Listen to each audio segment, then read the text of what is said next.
Halo, jumpa lagi. Di materi kali ini kita akan membahas mengenai pemrograman berorientasi objek ya. Sebetulnya pemrograman berorientasi objek ini sudah ada serinya ya, tapi menggunakan bahasa pemrograman Java. Nah, ini kita akan buat yang baru menggunakan basis menggunakan web ya. Nah, berbasis web menggunakan bahasa pemrograman PHP ya. Sebelumnya lagi kita juga sudah pernah menggunakan library yang namanya FPDF ya. Itu library untuk membuat nota. Membuat nota misalkan bisa nota salah satunya atau membuat dokumen dalam format PDF. Nah, hubungannya apa sama PBO, pemrograman berorientasi objek? Hubungannya di FPDF itu di dalamnya ada bukan beberapa ya, basisnya dia menggunakan penerapan PBO atau Object Oriented Programming. Nah, kalau yang tidak tahu FPDF itu seperti apa, bisa dicek aja video sebelumnya. Ya, nah ini kita akan membahas mengenai kelas, objek, dan function. Nah, secara holistik, menyeluruh.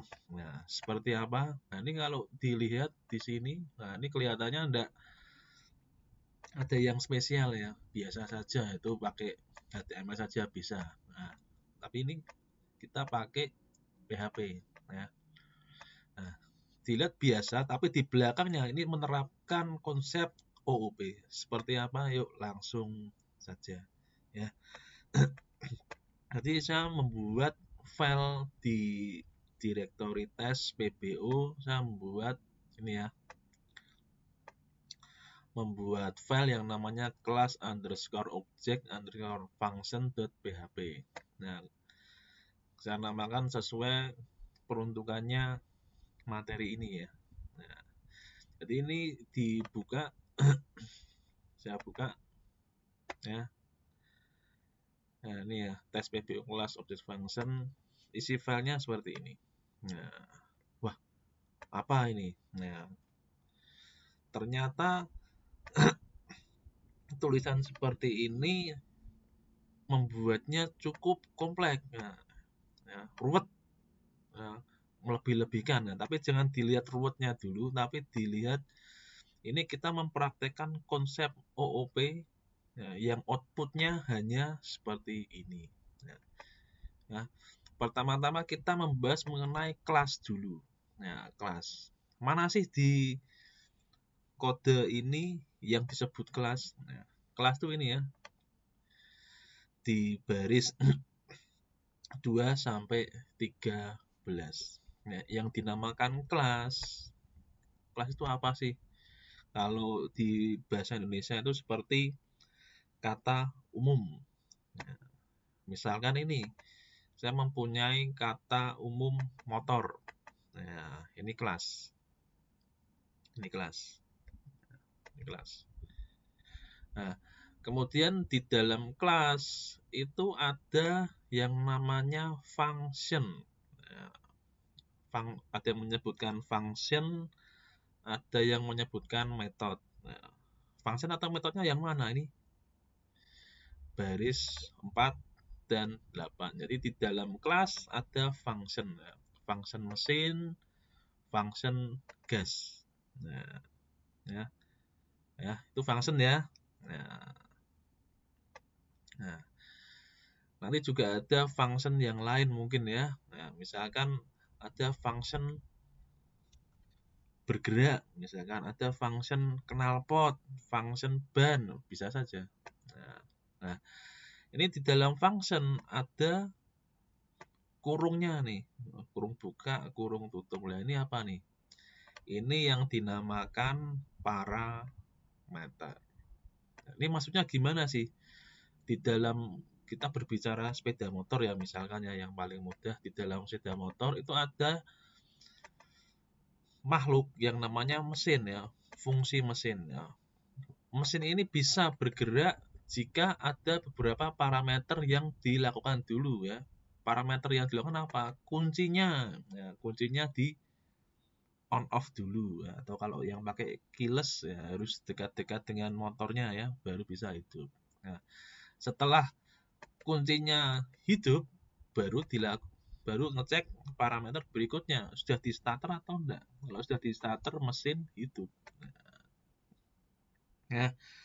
Kemudian kalau sudah hidup, ya, karena kalau ada motor pastinya kan untuk dikendarai ya. Dikendarai kan berarti perlu digas. Nah, ketika digas, ya, di speedometer biasanya kan menunjukkan ya indikatornya berapa kecepatannya. Nah, inilah function gas. Nah, menunjukkan kecepatannya di speedometer itu dinamakan kembalian, return. Makanya returnnya kembaliannya di speedometer.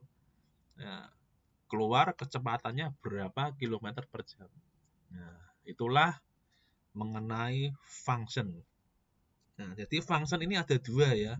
Tadi saya sudah sebutkan function yang pertama, function yang tidak mempunyai kembalian. Contohnya function baris 4 sampai 6. Kemudian ada function berikutnya baris 8 sampai 11 itu function yang ada kembaliannya. Nah, kembaliannya apa? Bisa dilihat dalam speedometer misalkan. Yang dilihat apa? Dalam bentuk ya, kecepatannya berapa. Nah, ya. Oke, gitu ya. Kelas sudah, function juga sudah, parameter juga sudah. Nah, sekarang kita melihat yang namanya objek. Nah, objek itu apa sih? Ya, jadi objek, gampangnya objek itu juga bisa disebut dengan kata khusus. Nah, atau kalau misalkan ada kata umum motor, kata khususnya apa? Kata khususnya contoh berbagai merek motor. Nah, ada berbagai macam merek motor ya. Ini saya tidak di endorse, tapi beberapa merek motor ini tentunya sudah pada tahu ya.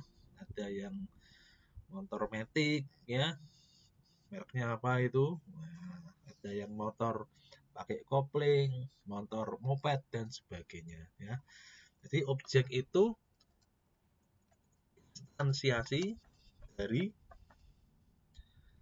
kelas. Nah, perwujudan dari kelas. Ya.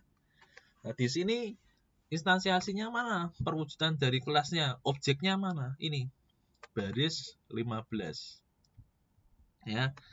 Jadi variok. Nah, ya. Bukan nama sesungguhnya. Nah, jadi kendaraan namanya variok itu adalah perwujudan dari kelas motor. Kelas motor mana ya? Ini tadi kelas motor. Ya. Jadi variok ini adalah objek yang dibentuk dari kelas motor. Nah, kelas motor. Jadi gitu ya. Ini yang namanya objek. Nah, karena objek variok ini adalah perwujudan dari kelas, maka otomatis ya yang di dalam kelas motor ini ya biasanya ada di objeknya. Contohnya apa? Di Vario kan ada mesinnya kan? Ya, masuk kendaraan motor enggak? Masuk motor enggak ada mesinnya? Nah, akan enggak mungkin. Ya. Dan juga di motor juga ada gasnya. Ya, jadi karena Variok ini perwujudan dari kelas motor, dia mempunyai sifat-sifat yang kurang lebih sama. Nah, sifatnya apa? Punya mesin ini, ya. Berarti mesinnya ini juga bisa dipakai, ya. Ada mesin kok. Nah, kemudian juga ada gasnya juga ya. Gasnya bisa dipakai. Nah, itulah objek.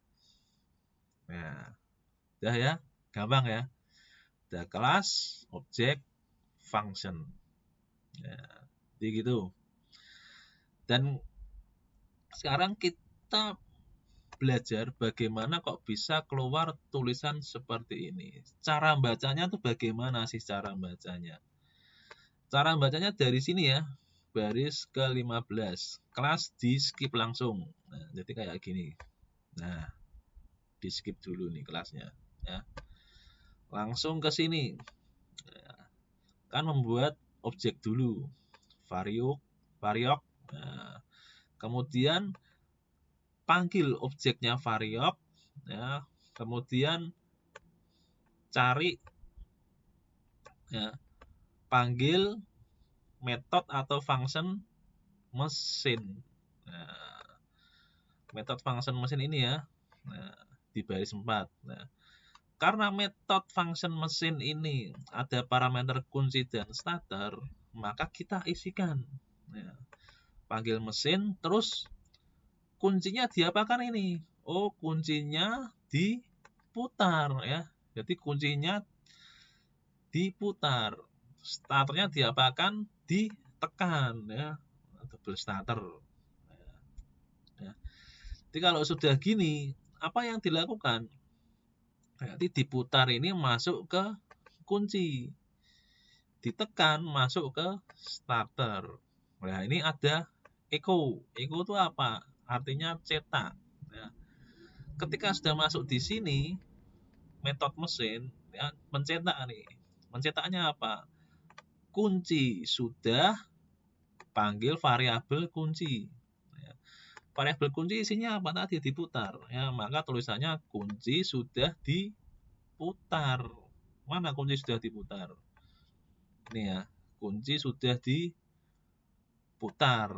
Nah, terus tombol starter lalu $starter.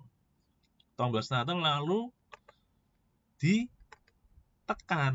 Nah, mana ditekan? Ini ya. Tombol starter lalu ditekan. Ya. Maka mesin hidup. Nah, ini ya. Oke, baris pertama selesai. Ya. Berarti urusan sama metode mesin selesai. Nah, sekarang kita lanjut. Ini juga selesai ya berarti ya. Nah, kita lanjut ke baris berikutnya 19. Nah, baris 19 ini bacanya gimana? Ini berarti ada variabel kecepatan underscore sekarang diisi oleh objek variab yang mempunyai metode gas. Nah, ini metode gas. Metode gas mana ini? Nah, kebetulan metode gas tidak ada parameternya. Maka di dalam kurung ini kosong. Nah, maka tidak diisi apa-apa. Langsung ke sini. Baris 9. Nah, di dalam metode gas ada variabel kecepatan. Variabel kecepatan diisi apa? Diisi ini ya. Di dalam tanda petik. BR. Ya. Tag BR ini apa maksudnya? Enter ya, maksudnya ganti baris. Maksudnya gimana? Ini ganti baris berikutnya. Nah, tidak di atasnya. Tidak diteruskan di atasnya sini, tapi ganti baris. Ganti baris di gas dengan kecepatan 50 km per jam. Ya. Dikembalikan kecepatan. Jadi ini mau ngomong, ketika function gas ini dipanggil, maka akan menghasilkan nilai kembalian yang didapat dari variabel kecepatan. Ya. Maka variabel kecepatan isinya apa? Isinya ini. Ya. Nah, kembali ke sini berarti kecepatan sekarang isinya kan ini ya. Nah, isinya ini. Nah, maka tinggal saya cetak kecepatan sekarang. Maka jangan kaget keluarnya ganti baris di gas dengan kecepatan 50 km per jam. Ya, jadi gitu ya untuk cara membacanya ya. Hanya 21 baris ya. Mudah ya. Nah, tidak susah-susah. ya. Oke, mungkin gitu pembahasan mengenai kelas, objek, dan function ya. Kurang lebihnya mohon maaf, kalau ada yang mau ditanyakan langsung komentar saja ya.